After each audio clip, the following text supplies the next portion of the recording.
नमो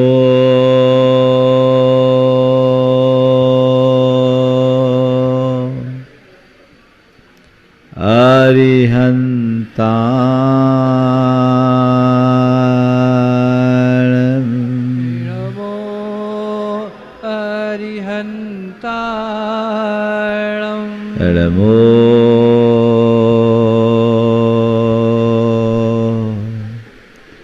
सिद्धाणं नमो सिद्धाणं नमो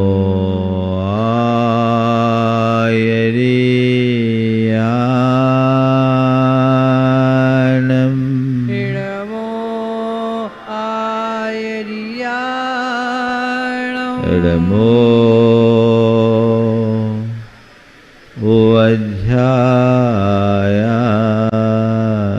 नमो ओज्झायाणं नमो लोये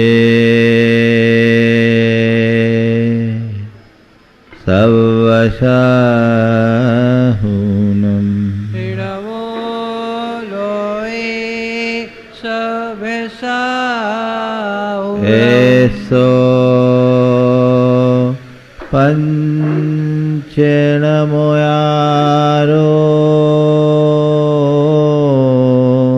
एषो पञ्चेणमो यारो सर्वपावपनाशिनो सर्वपावपनाशिनो मङ्गलाळं च सवेशिं मङ्गलाणं च सवेशिं पठेमं होय मङ्गलम् परमं होय मङ्गलम्। जय बोलो देवादिदेव 1008 श्री भगवान महावीर स्वामी की जय जय जय।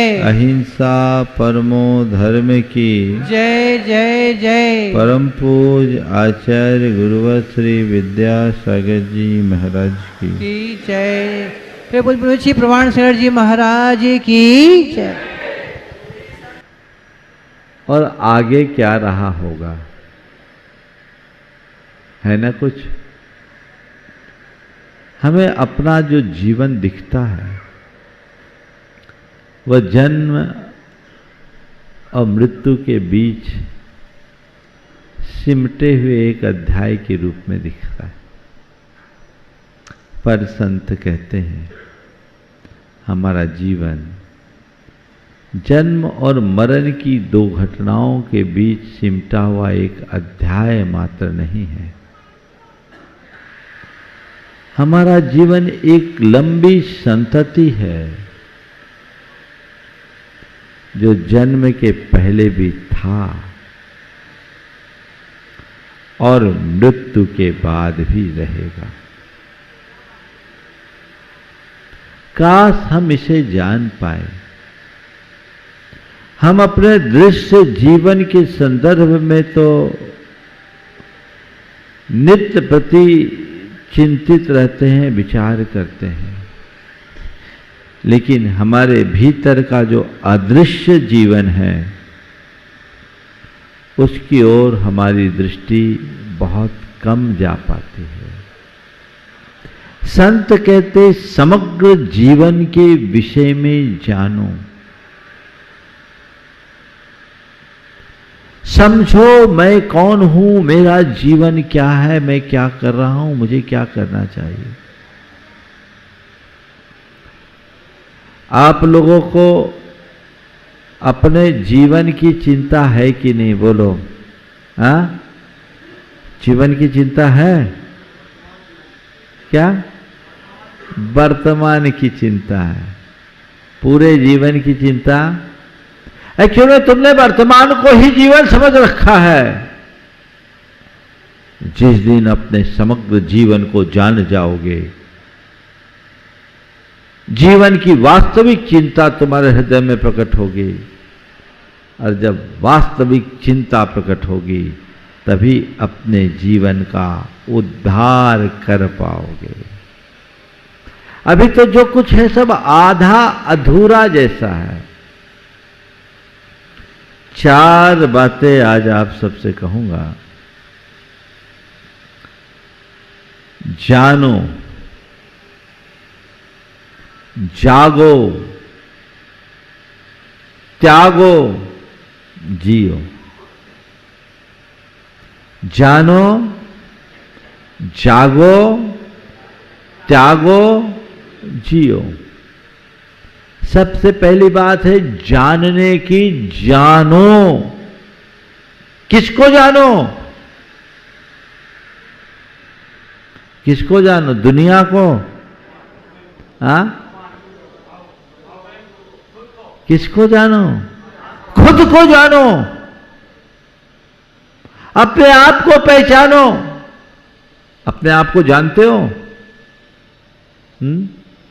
कैसी विडंबना है।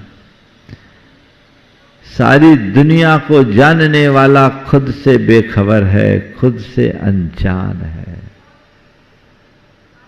यही हमारे जीवन की विडंबना है। हम अपने आप को जानते तो हैं, लेकिन उस रूप में जिस रूप में हम है नहीं। क्या मानते हो अपने आप को? आपसे पूछे भाई साहब कौन है आप, फट से आपके जबान पर आपका नाम आ जाएगा, है ना? मैं ये हूं। और जोड़ोगे तो तुम्हारे साथ जो चीजें जुड़ी है, जिसे तुमने अपना मान रखा है, जिसे तुमने अपना रखा है, उन सबको अपने साथ जोड़ोगे।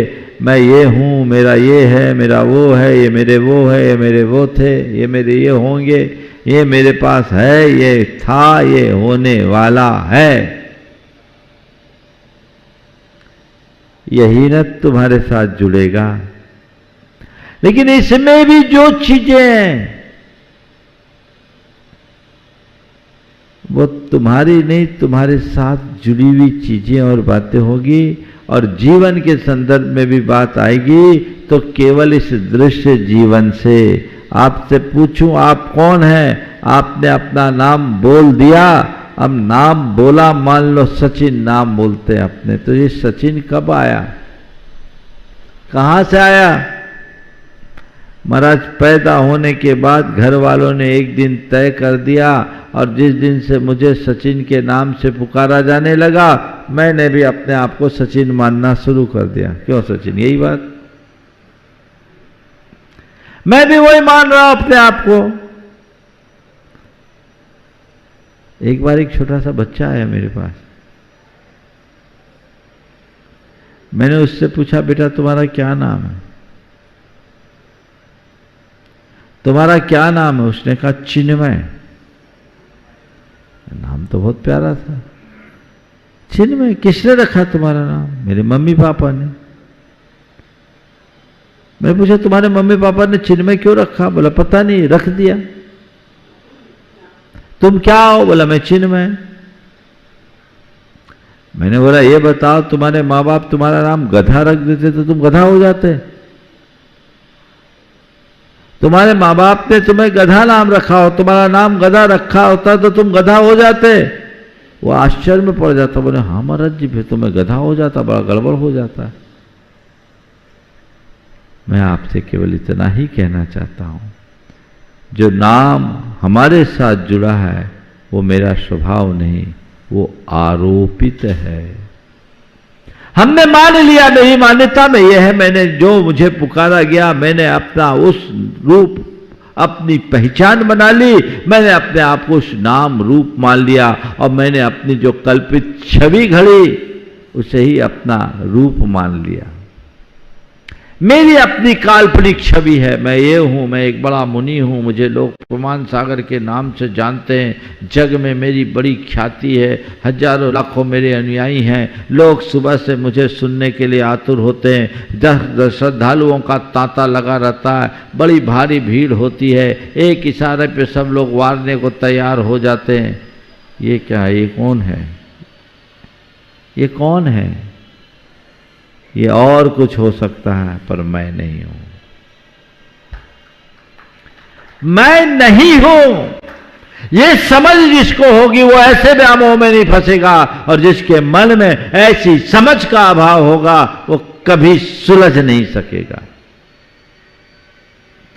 अपने आप को सुलझाना चाहते हो, सही समझ विकसित करो। मैं नाम नहीं हूं, मैं रूप नहीं हूं, अनाम और अरूप मेरा स्वरूप है। क्या है स्वरूप? अनाम अरूप। ये जो चीजें केवल इस जीवन तक के साथ जुड़ी है, ये एक संयोग है, ये व्यवहार चलाने का साधन है, पर ये मेरा स्वरूप नहीं, क्योंकि मैं इतना ही नहीं हूं। जिसे आप देखते हो, जिसे आप जीवन कहते हो, वो बहुत छोटा है, पर इस जीवन को धारण करने वाले को देखोगे तब तुम्हें अपने वास्तविक जीवन का एहसास होगा, आभास होगा, और तब अपने जीवन में कुछ अच्छा कर सकोगे। मैं आपसे कहता हूं, जीवन को नहीं, जीव को जानो। किसको जानो? जीव, जो जीवन को धारण करता है। एक नहीं अनेक जीवन, इस जीवन के पहले भी हमारा जीवन था और इस जीवन के बाद भी हमारा जीवन होगा। मैं अपने समग्र जीवन को तभी जान पाऊंगा जब अपने भीतर इस जीवन को धारण करने वाले को जानूंगा, वो है जीव। जीवन क्या है? बोलो, जीवन क्या है? हाँ, आप लोग कहते हो जीवन है पानी की बूंद, यही है ना। जीवन क्या है? शरीर और सांस के गठबंधन का नाम जीवन है। शरीर और श्वास के गठबंधन का नाम जीवन है। जब तक ये गठबंधन है, जीवन बना रहेगा। जैसे श्वास उखड़ेगी फिर जीवन बचेगा क्या? मुर्दा हो जाओगे। लेकिन ये जीवन जन्म लेता है मनुष्य, प्राणी, और मर जाता है, लेकिन जीव अजन्मा है, वो अमर है। वो एक जीवन छोड़ता है, दूसरा जीवन धारता है। ये क्रम अनादि से चला आ रहा है, अनंत काल तक ऐसे ही चलता रहेगा यदि तुम अपने आप को नहीं जाने। अपने आप को जानो, मैं कौन हूं, मेरा क्या है। जानना है कि नहीं? जानो। कब जानोगे? कब जानोगे? जिस दिन मनुष्य इस बात को जाने लेगा, उस दिन उसके जीवन की दिशा बदल जाएगी। अभी तो बस चल रहा है, सो चल रहा है। मैं एक चैतन्य आत्मा हूं, मैं देह नहीं चेतन हूं, मैं देह नहीं देही हूं, मैं देहधारी हूं। ये दृश्य जीवन ही मैं नहीं, मैं इस दृश्य जीवन से परे भी कुछ हूं। अहमिको खल शुद्धो दंशन नान मय्यो सदारूबी नव्याथि बाज्य किंच भी अन्नम परमाणु मित्तम्पि। मैं एकमात्र शुद्ध चैतन्य आत्मा हूं, दर्शन ज्ञानमयी हूं। मुझसे पृथक एक परमाणु प्रमाण पर द्रव्य मेरा नहीं है। ये बात जानने में आती है।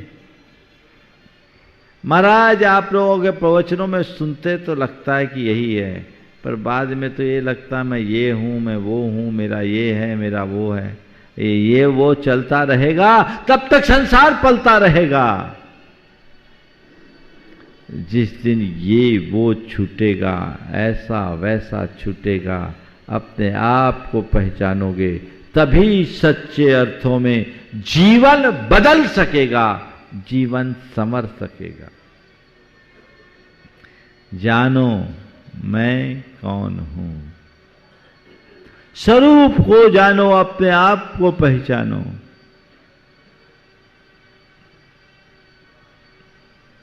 जो जान गया उसका जीवन निहाल होता है।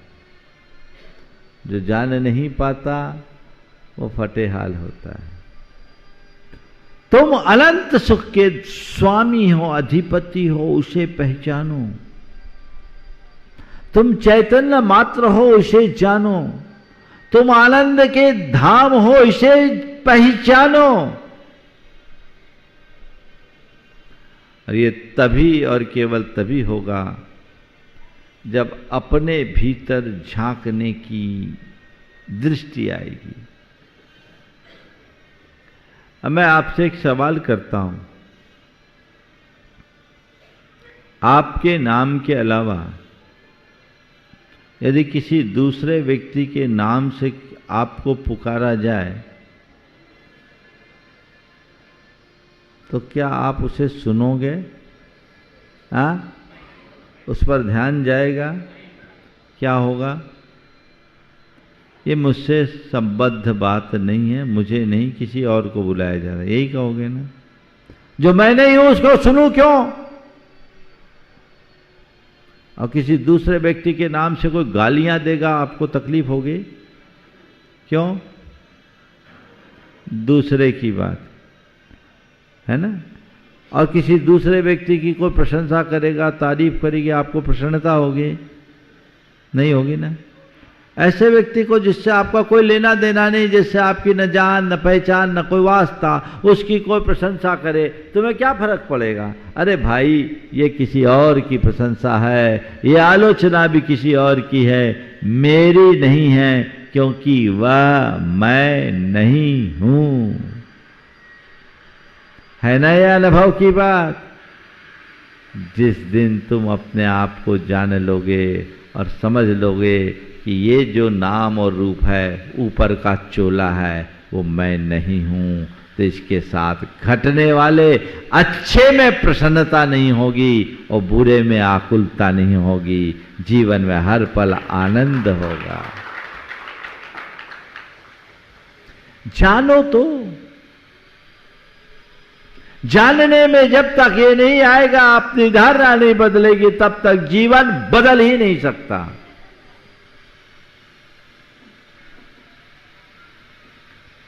जो मैं नहीं हूं उससे मैं प्रभावित क्यों हूं? जो मेरा नहीं है उसके लिए मैं पागल क्यों हूं? तो पहले जानो, फिर जागो, निद्रा त्यागो।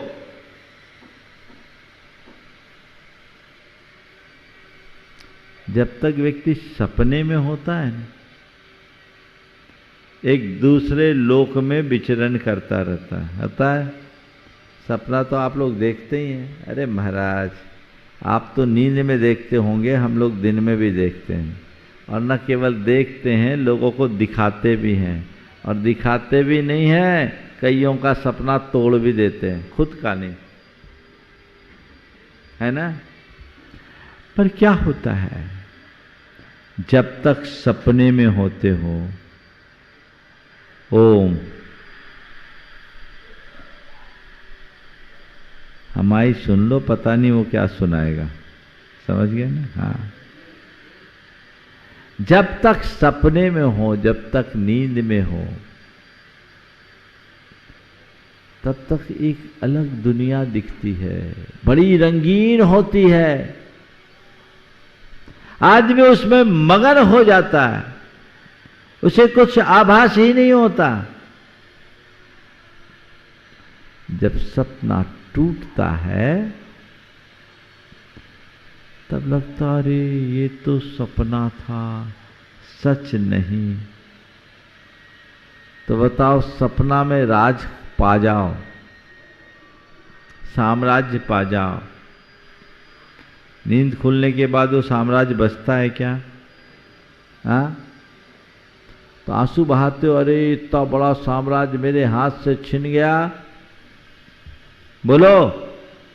हाँ, रात सपना देखा, सपने में तुमने बड़ा साम्राज्य पा लिया, और बड़ा साम्राज्य पाने के उपरांत नींद खुल गई, अब वो राज्य खो गया। खोया कि नहीं खोया? आंसू बहाते हो क्या? हाँ, अरे वह तो सपना था, सपने के पीछे क्या रोना।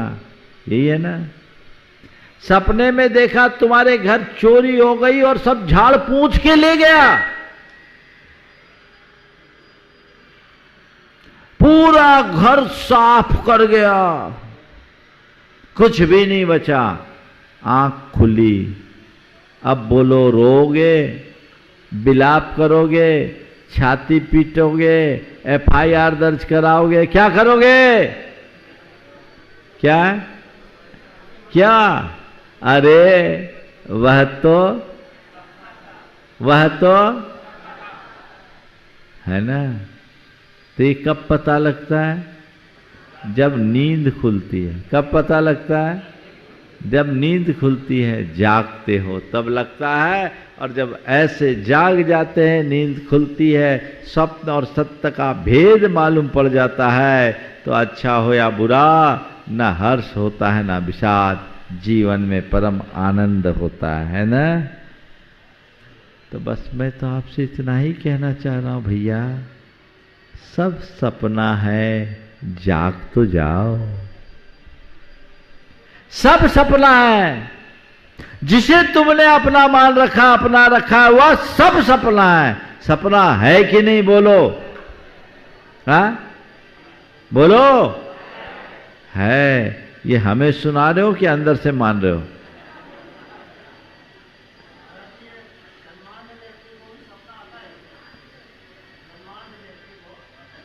अरे अभी तो आंख वालों की बात कर रहे हैं, अंधों में क्यों खो रहे हो? यहां बैठो ना।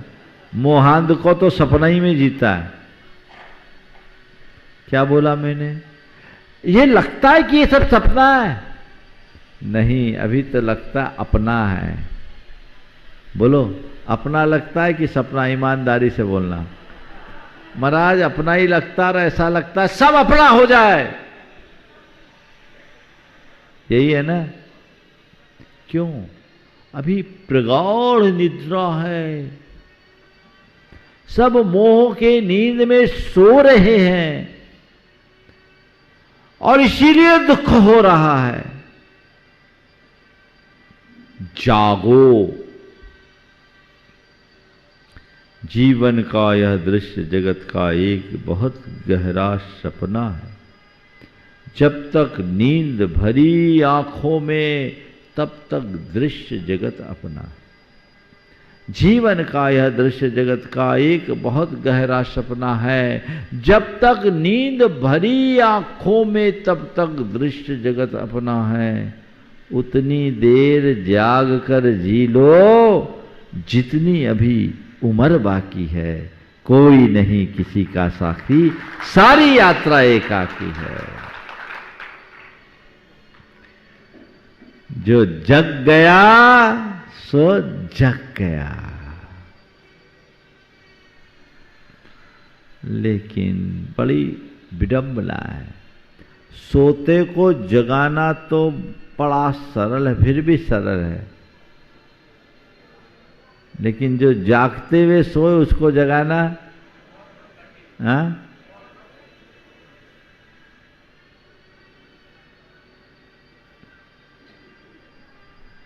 ये जो हमारी अवस्थाएं हैं, 4 स्टेज होती है। स्वप्नावस्था, सुप्तावस्था, सुप्तावस्था, स्वप्नावस्था, जागृत अवस्था और एक प्रबुद्ध अवस्था। सुप्त, स्वप्न, जागृत और प्रबुद्ध, ये 4 स्टेज हैं हमारे। सुप्त अवस्था में मनुष्य बेसुध रहता है, उसे कुछ होश हवास नहीं रहता। रहता है क्या? मूर्छित हो, सुप्त हो, सो रहे हैं, कुछ पता ही नहीं। संसार के बहुसंख्यक प्राणी इसी सुप्त अवस्था में जीते हैं। कुछ ऐसे होते हैं जो सपने में जीते हैं, अपेक्षाकृत अच्छी है लेकिन वो असत्य में उलझाने वाली है। सपना एक रंगीन दुनिया में हमें ले जाता है और जितनी देर सपने में होते हैं व्यक्ति उतनी देर मगन होता है, अल्पकाल के लिए ही सही उतनी देर सुखानुभूति अथवा दुख का अनुभव होता है। जैसा सपना वैसा मनोभाव। तो ये स्वप्न अवस्था में मगन व्यक्ति जितनी देर सपना में चलता है जगना भी बड़ा कठिन होता है। तीसरी अवस्था है जागृत अवस्था। सपना टूट गया, नींद खुल गई, जाग गए। लेकिन जागृत अवस्था में भी कई कई बार सपने की बातें दिखती है और कुछ सपने ऐसे होते हैं जिसकी स्मृति मनुष्य के मन में लंबे समय तक टिकी रहती है। और न केवल स्मृतियां टिकती हैं अपितु कई बार मनुष्य उनमें उलझ करके रह जाता है। और कई बार ऐसा होगा जो सपने में देखता है मनुष्य उसको साकार करने के लिए प्रयत्नशील हो जाता है, मुझे ऐसा सपना आया वो मुझे करना है। जबकि यथार्थ यही है कि सपना सपना है ना। आप लोगों ने सुना था ना कुछ बरस पहले एक किसी साधु को सपना आया कि यहाँ बहुत सोना है, पूरी भारत सरकार की मशीनरी लग गई थी, है ना। ज़्यादा साल नहीं हुए, 8-10 साल हुए, 10-12 साल पुराने। हाँ, सब स्वाहा हो गए। अरे भैया, सपना सपना है, पर जागृत लोग भी उसी सपना को साकार करने में लगे रहते हैं। ऐसा एक व्यक्ति के द्वारा नहीं हुआ, तुम सब भी उसी के उदाहरण हो, उसी श्रेणी के लोग हो। सपने को सत्य बनाने का प्रयत्न कर रहे हो, ये चैतन्य अवस्था का द्योतक नहीं है। जान करके भी जो अनजान बने वह जीव ज्ञानी नहीं कहला सकता। क्या दशा है? सब जानते हो कि नहीं जानते हो? बोलो। अगर बिठाल दूं तो हो सकता मुझसे अच्छा प्रवचन तुम लोग दे सकते हो। उपदेश तो आप दे ही देते हो, अरे सब मोह माया है, सब बेकार है, कच्छू सार नहीं है, यही बोलते हैं। सब माया है, लेकिन वही दिल में छाया है। ये हमारी कमजोर अवस्था का द्योतक है। संत कहते हैं जागो, निद्रा त्यागो, होश में आ जाओ। जागृत अवस्था का मतलब ही यही है, मैं कौन हूं, मेरा क्या है, मैं क्या कर रहा हूं, मुझे क्या करना चाहिए, ये समझ हर पल बनी रहे। जागृत हो जाओ। सत्य जान लिया ये सब बेकार है, व्यर्थ है, ये ऊपर की चीजें आई गई है, अब उसके पीछे पागल होने का कोई काम नहीं है। भेद विज्ञान के साथ जीना जागृत अवस्था है। मोह भाव से ऊपर उठकर जीना जागृत अवस्था है, और इससे ऊपर की अवस्था है प्रबुद्ध अवस्था। प्रबुद्ध अवस्था। अब जागे नहीं, उठ के चल दिए। क्या किए? अब चलो। जब ये सब हमारा है ही नहीं तो इसमें रमना क्यों? उसको पाना है जो मेरा है, वहां जाना है जो मेरा स्थायी ठिकाना है। वो है वैराग्य। वो क्या है? वैराग। ज्ञान और वैराग दो ऐसी शक्तियां हैं जो हमारे जीवन को संभालती है। ज्ञान से समझ विकसित होता है, ज्ञान से समझ विकसित होता है, और वैराग्य से सामर्थ्य विकसित होती है। हम अपने समझ और सामर्थ्य के बल पर जीवन के सारे दुखों और द्वंद्वों को सहजता से झेलने में काबिल बन सकते हैं, समर्थ हो सकते हैं। तो जानो, फिर जागो। आप तो जागो, फिर त्यागो। किसको त्यागो? जो अवांछित है उसे त्यागो। सबसे पहले तो निद्रा त्यागोगे तो जागोगे। अब जाग गए तो फिर ये भैया ये हमारा है ही नहीं, इससे क्या व्यामों में उलझना, क्या इसमें उलझ कर अपना जीवन बर्बाद करना। नहीं, ये पर है, लेकिन अभी तो उसी में तत्पर है। पर में तत्परता ही हमें रुलाती है। त्यागो, त्यागने का लक्ष्य बनाओ, जीवन को उसी दिशा में आगे बढ़ाने का प्रयत्न करो। जब हम जागते हैं, निद्रा त्यागते हैं, तब कहीं जाकर हमारे जीवन का पथ प्रशस्त हो सकता है। त्यागिए, आगे बढ़िए। बहुत कठिन होता है, जान लेने के बाद भी छोड़ना बड़ा मुश्किल होता है। अरे है, ठीक है, लेकिन क्या करें? ये हमारे अंदर के कमजोरी को दर्शाता है।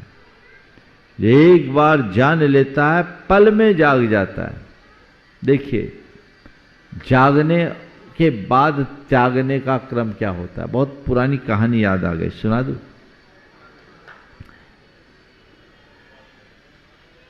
पति को पत्नी स्नान करा रही थी।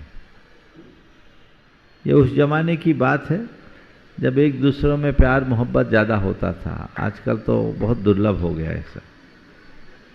अचानक स्नान करते करते पति के पीठ में आंसू का गर्म बूंद पड़ा।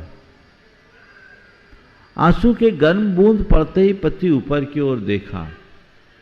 देखता है धर्म पत्नी की आंखों में आंसू है। पति को बड़ा अटपटा लगा, तुम रो क्यों रही हो?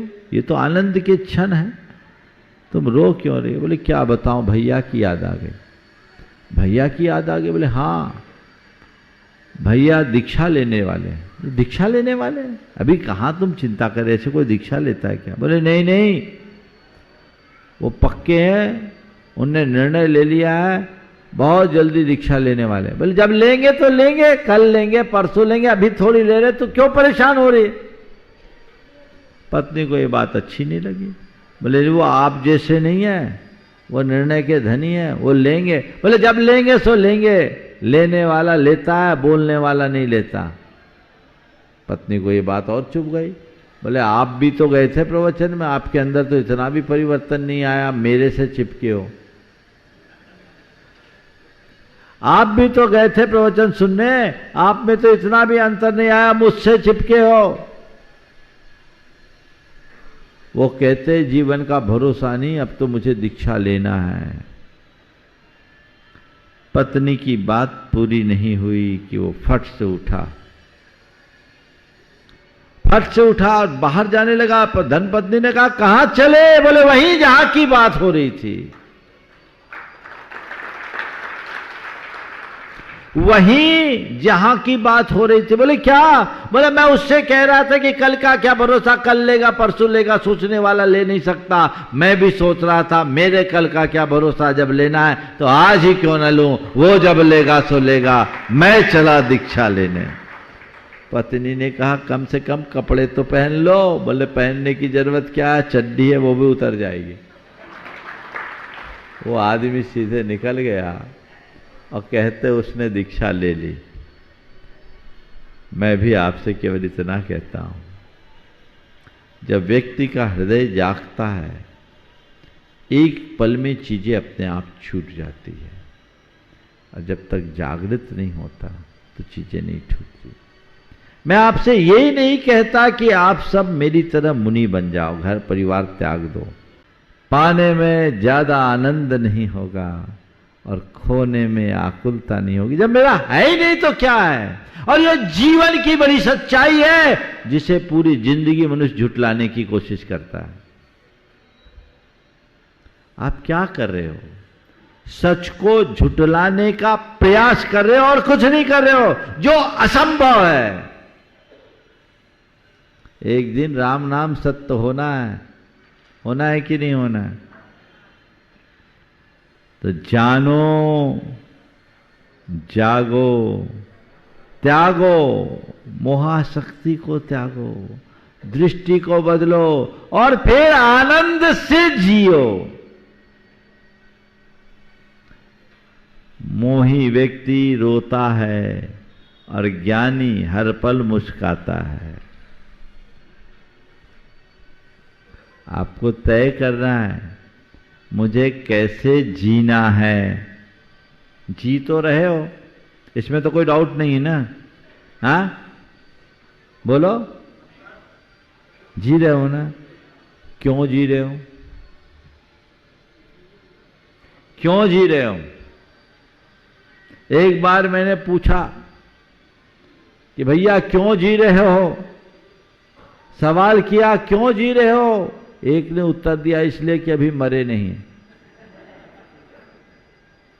जो व्यक्ति इस ख्याल से जी रहा है कि अभी मरे नहीं है, उसका जीते जी मर जाना ही जैसा है। वो जीते हुए भी मुर्दा है।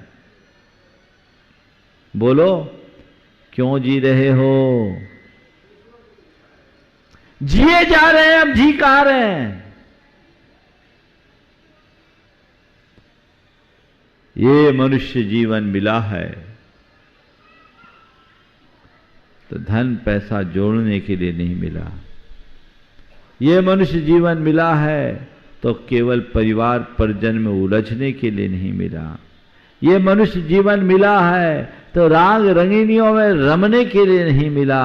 ये मनुष्य जीवन मिला है तो केवल गोरख धंधे में उलझने के लिए नहीं मिला।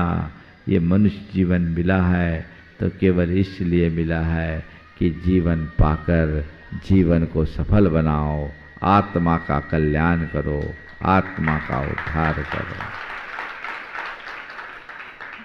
आत्मोद्धार के लिए मनुष्य जीवन मिला है तो उस आत्मोद्धार का रास्ता पकड़ो।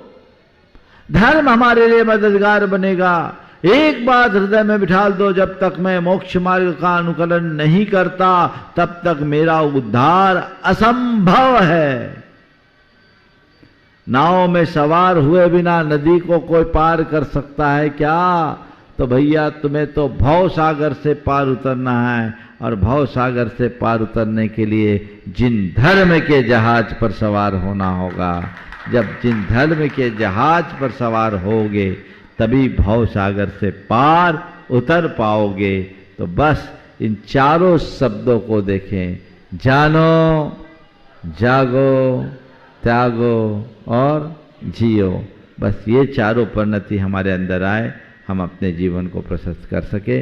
इस भाव के साथ यहीं पर विराम। बोलिए परम पूज्य आचार्य गुरुवर श्री विद्यासागर जी महाराज।